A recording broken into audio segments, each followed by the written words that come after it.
Kenpachi means the strongest Shinigami of an era, and Yachiru Unohana was the first Kenpachi of them all, the progenitor of the Soul Society's bloodiest lineage.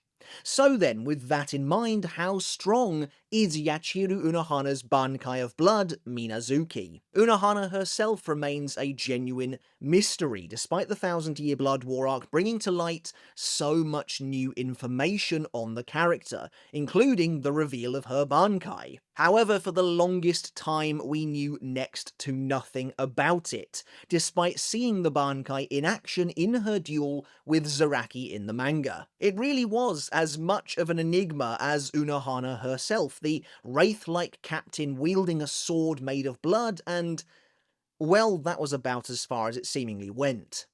So confusing was the situation back in the day that many readers took the metaphorical display of both Zaraki and Unohana melting to their very bones to be indicative of her Bankai's actual ability, but that was never the case.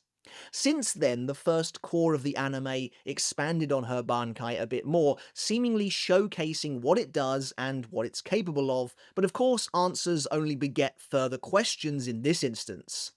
Still, thanks to the anime, we do have a much clearer idea of what Minazuki, no, not the Shikai, is capable of, and so we can discuss how strong we really think this Bankai is based on the evidence we now have. As one of the oldest captains of the Gotei 13, Unohana also possesses one of the oldest Zanpakuto we've ever seen in the series, giving it a level of prestige and gravitas that most don't have. And there's always been something cool and haunting about Unohana's Bankai, as you can imagine it being wielded all those years ago, when the Soul Society was a very different, much crueler place. Anyway, how strong is Unohana's Bankai? What can we glean from the short amount of time we saw it being used? Let's take a look together at Minazuki's abilities, and how it can be used in battle to try and determine just how powerful and dangerous we think this Sword of Blood really is. Before we get started, guys, if you enjoyed today's video, make sure to hit subscribe down below, as it really does help the channel out, and I do appreciate the support very much. And if you haven't done it already, make sure to check out my other channel, Mr. Tomo Talks Games. Maybe give it a subscribe over there as well, if you enjoy what you see. So, as I just mentioned, we originally had no idea what Unohana's Bankai was, but thanks to the anime, well, things are a bit clearer, though ultimately, at the end of the day, this Bankai is still never officially explained. We often chastise certain Bleach characters for outright explaining their abilities, but this is what you get on the opposite end of the spectrum when the character in question doesn't say a word.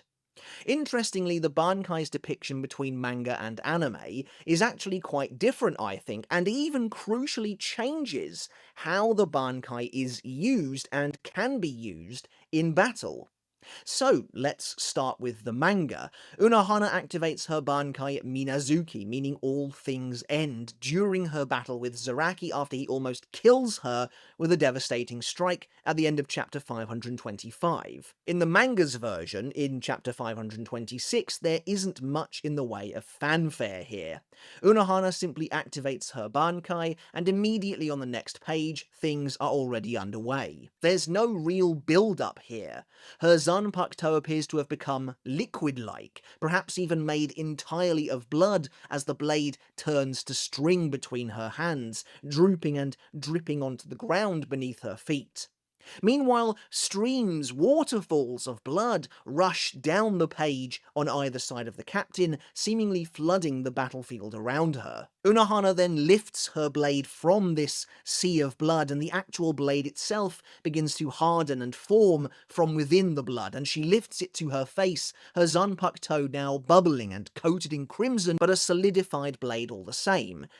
And well, that's literally it in the manga. While I think the 2 pages dedicated to revealing Minazuki look fantastic from an artistic perspective, I also think they are some of Kubo's weakest when it comes to actually conveying what this is supposed to be and what Unohana's doing. It's very abstract, and maybe he kept it purposefully vague, as she's trying to not give anything away to Zaraki during their fight. In the following chapter, 527, upon Unohana's death, we see her drop her Bankai to the floor, and it literally is just her sword, but now covered in blood. The anime gives us a fair bit more. When Unohana activates Bankai in episode 10, we see that she actually grabs her blade with her bare hand, causing herself to bleed all over the blade as she then drags her hand along it, transforming the sword into the liquid-like state that we saw it in initially in the manga as she goes. As Unohana calls out the name Minazuki in the anime, the chamber of Muken is flooded with blood, seemingly just as in the manga, but there is a critical difference between how the two are portrayed, which, as I mentioned earlier, seems to completely change how Minazuki actually works. In the anime, the blood that floods the battlefield remains on the ground, forcing the two fighters to do battle within a lake of blood that actively aids and facilitates Unohana's Bankai, and is in fact essential to its usage. But in the manga, that lake of blood does not exist. We see numerous glimpses of the ground during their fight in the manga, and each and every time we see that there is no pool of blood. They are just fighting on the rocky surface of Muken itself. The only element to Unohana's Bankai in the manga is the blood sword itself. What we can take away from this is that when Unohana solidifies her blade in the manga, she likely draws all of that surrounding blood into it, drying up the battlefield completely. But in the anime, after she solidifies her blade, the lake of blood remains, giving her access to a litany of additional moves that she never performs in the manga. As a result, we have a much clearer idea of what the Bankai does in the anime. Unohana coats her Zanpakuto in blood before conjuring a lake of blood that fills the entire battlefield. Now, Unohana can manipulate the blood that surrounds her for both offensive and defensive purposes, essentially turning it into an extension of her newly transformed sword. By carving her sword through the blood lake, Unohana can repeatedly sling arcs of blood at her opponent, allowing her to attack them from afar, or she can generate a revolving shield of bloody sword slashes that defend her from oncoming attacks, presumably for as long as she remains in the lake of blood around her. That's an awful lot of mentions of the word blood, but finally, and perhaps most importantly, for as long as her Bankai is active, it will passively heal any wounds Unohana has sustained, enabling her to continue fighting. When it comes to how Minazuki is used, well, again, in the manga it doesn't really seem to do or achieve anything at all. However, in the anime, after initially clashing with Zaraki, Unohana immediately flings an arc of blood at the captain, who is barely able to deflect it in time. As Zaraki looks over at his opponent, he sees that Unohana's Bankai is healing her injuries, even going so far as to restore the damaged portion of her outfit. With a mad grin on her face, the newly rejuvenated Unohana turns to Zaraki and begins assaulting him with blood slashes from afar, simply by whipping her sword through the lake of blood. The slashes themselves also seem to travel through said lake like waves, again indicating they simply wouldn't be possible without the area of effectability present in the anime. As the two captains rush each other again, Unohana conjures a shield of ferocious slashes around herself, and as Zaraki comes into contact with them, he practically bounces right off them, slamming into the ground. The shield, however, is not a passive ability like the healing is. We can see that Unohana is still swiping away at the air in order to create this effect. As Zaraki is later flung into a nearby column of rock, Unohana immediately follows it up with another ranged slash which strikes him in the chest, sending him dropping to the ground below. As a renewed Zaraki later slashes Unohana, she retaliates by activating her shield of sword swipes once again, blocking several of Zaraki's oncoming swings until he leaps above her and forces his way through the web of strikes. Interestingly, as Zaraki grows stronger and stronger, we see him clash with Unohana again, and this time we can actually make out pieces of what appear to be blades scattering through the air. Hundreds of shards not only spinning out of control, but actually returning to the lake of blood around Unohana, disappearing into ripples beside the captain as the shield returns to her Bankai. In that sense, it almost feels like the Lake of Blood is the Bankai and it is facilitating everything else. As we see throughout the fight, alongside these different abilities, Unohana herself is still perfectly capable of wielding her transformed sword as an actual sword, though its appearance is drastically changed even between here and the manga's variant. It does share some similarities, however. When we get a close-up of the blade itself, we can see it is constantly flowing with a coating of blood. In the anime, once Kenpachi stabs Unohana through the throat to end the fight, we see the lake of blood almost immediately lift away and evaporate, and true enough, when Unohana drops her sword here in the anime, the Bankai is completely gone, unlike in the manga. And so that's essentially everything we see the Bankai do. Like I said, this is a tricky one to gauge for many reasons. Its time in the spotlight is pretty limited, but on top of that, it doesn't really have well-defined abilities. Everything we know about the Bankai, even from the anime, is purely what we can glean with our own eyes. Despite that, it's pretty clear to me that Minazuki is a nasty piece of work and a very powerful Bankai in its own right. Thanks to the anime, we can see that this is in many ways the perfect Bankai for Unohana, with a huge part of this Bankai's power dedicated to keeping Unohana in the fight for as long as possible. Unohana's Bankai keeps her healed, allowing her to remain in the fight even after sustaining serious wounds, and allows her to approach the battle from a multitude of different angles should she wish. If she wants to fight up close, she absolutely can do, and that can even be bolstered further by her Bankai's sword/shield, or of course she can fight at a range too. This kind of multi-fanged approach puts her at odds with Zaraki, who generally prefers a much more straightforward, no-nonsense style of fighting, but in my opinion this totally computes with an earlier line of Unohana's during their battle, which really lays out her philosophy for fighting. After striking Zaraki with a hidden blade, Unohana muses that she finds it hard to believe that he's really enjoying their battle if he isn't using his free arm for anything at all, implying that Unohana is a fighter who likes to push herself to the absolute limit by using anything and everything at her disposal, and the same is true of her Bankai, which opens up numerous avenues for her to explore. We see from the sequence within the anime alone that Unohana is capable of using her Bankai to completely control the flow of battle. Now, of course, her fight against Zaraki isn't a great barometer of, well, anything really, as the entire scenario is set up to allow Zaraki to eventually win, even though Unohana outmatches and kills him hundreds of times prior to that point. That being said, Unohana activates her Bankai when it's clear that she's finally being pushed onto the back foot, to the point where simply fighting Zaraki in base is no longer going to be enough, and as we see in the anime, upon activating Bankai, Unohana gains not only complete control of the fight once again for a while, but also gains a new lease on life. The key here, in my opinion, again, is the Lake of Blood. As we see from the other Elder Captains, save for Ukitake of course, each of their Bankai brings with it an effect that totally changes the landscape in some way. Yamamoto's Zanka no Tachi heats up the air to the point where it completely nullifies Hitsugaya's own Bankai from across the Serete, while Kyoraku's Katenkyo Kotsu Karamatsu Shinju covers the surrounding area in a sensation of melancholy dread while giving people the chills. As of the anime, Unohana's Bankai also has an area of effectability, but hers is actually intrinsic to how the Bankai works as she floods the battlefield with blood. It actually makes me wonder what the range is like on this coverage, and what it would mean for Unohana if someone else were to step into the blood. And so this is a powerful and devious Bankai, yet also fairly linear, I'd say, in what it can do.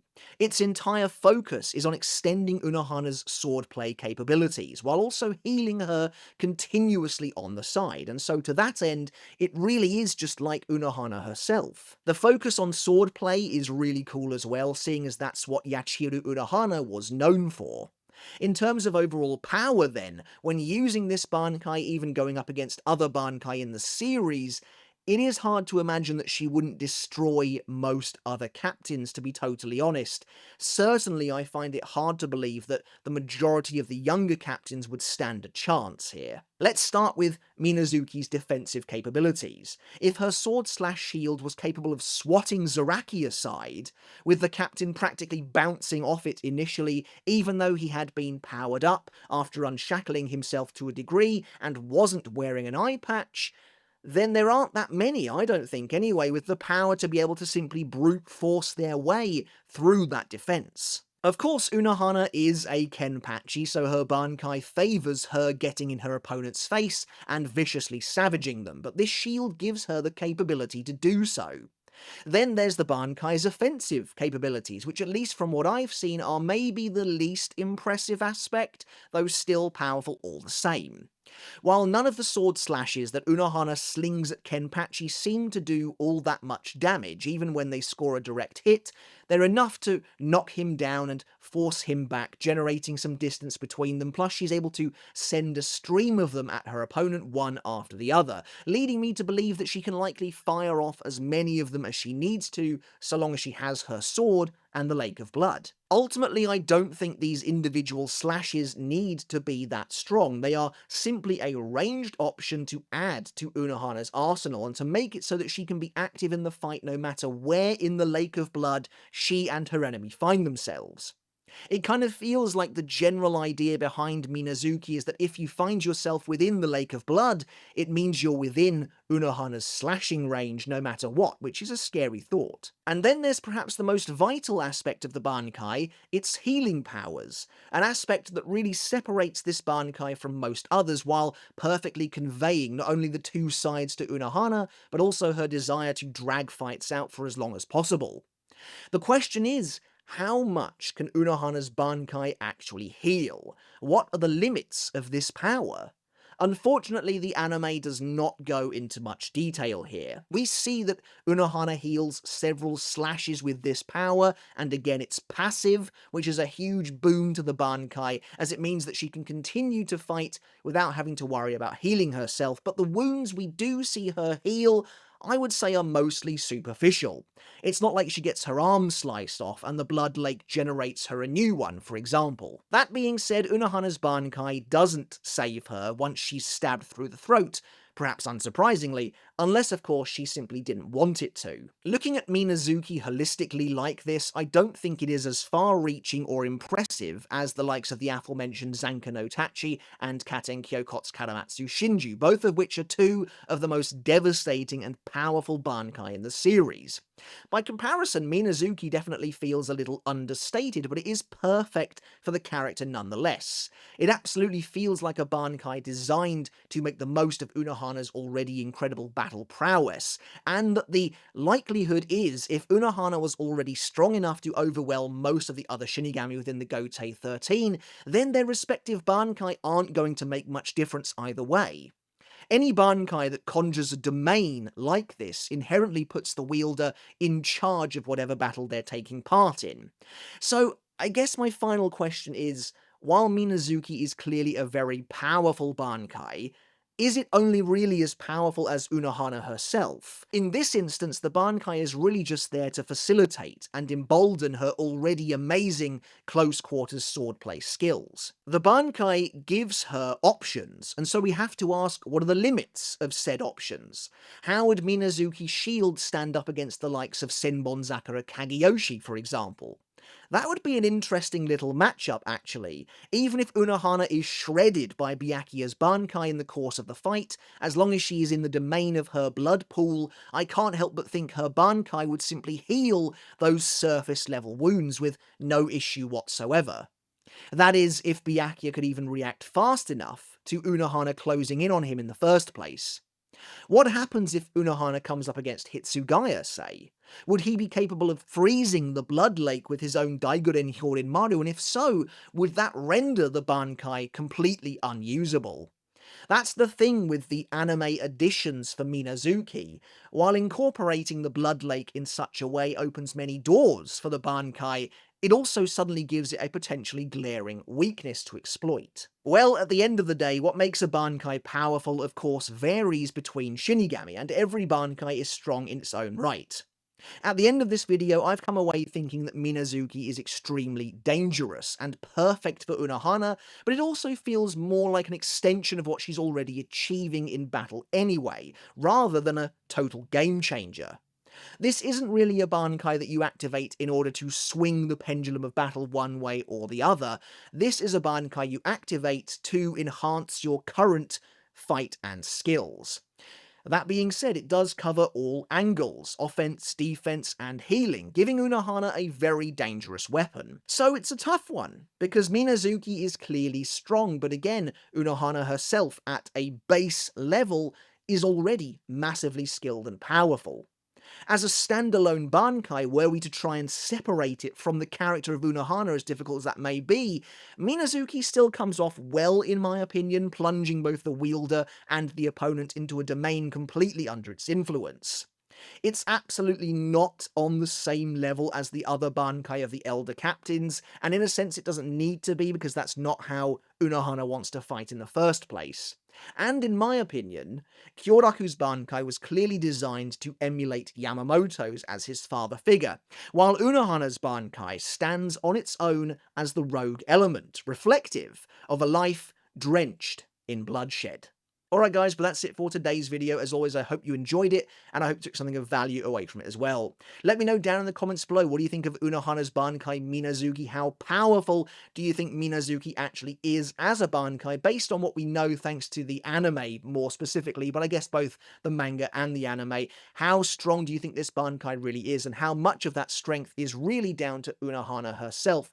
How would this Bankai fare against other Bankai in the series? I'd love to hear all of your thoughts down in the comments below. Thank you so much again for watching, guys. Make sure to hit subscribe if you haven't done already. Check out my other channel, Mr. Tomo Talks Games. And as always, I want to end today's video by saying a massive thank you and giving a huge shout out to my wonderful supporters over on Patreon. I really do appreciate each and every one of you so very much. If you enjoy what I do here over on YouTube and you also want to support me that extra step further, thank you. By supporting me at the $1 a month tier on Patreon, you can get your name in the credits of every single video just like these guys. And at the $2 tier or higher, you can enjoy all of my videos absolutely free of baked-in YouTube ads. Thanks so very much for watching. Until next time, I'll catch you later, and I'll see you then.